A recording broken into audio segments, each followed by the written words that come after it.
Hello everybody, my name is Malik Albaik and I am CS student from Aleppo, Syria, and this is my CS50 project. It's called Buyit and it's a platform for users to sell and buy each other's listings. As you can see here, the listings are divided into categories: cars, tech, motors, furniture, entertainment, clothing, and others. You can see the listing in here and you can load more.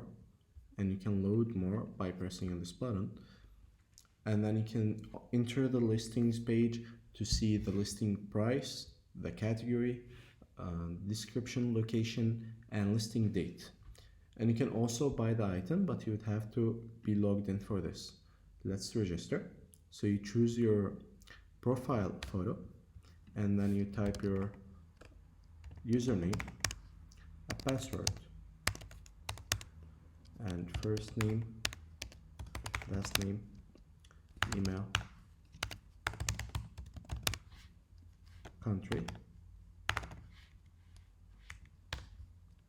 state, and city. And then you can register like this. Once you're registered, you're automatically logged in and you can see your profile in here. You can see your username in here, your photo, your current selling items, purchase history, and any notifications you have. If you enter your profile page, you would see your profile information, your profile photo, your first name and last name, and email. And you can update any of them and then press on the update info. Or you can go here to see current selling history, but there is none right now, or you can log out. This is all. Thank you for watching.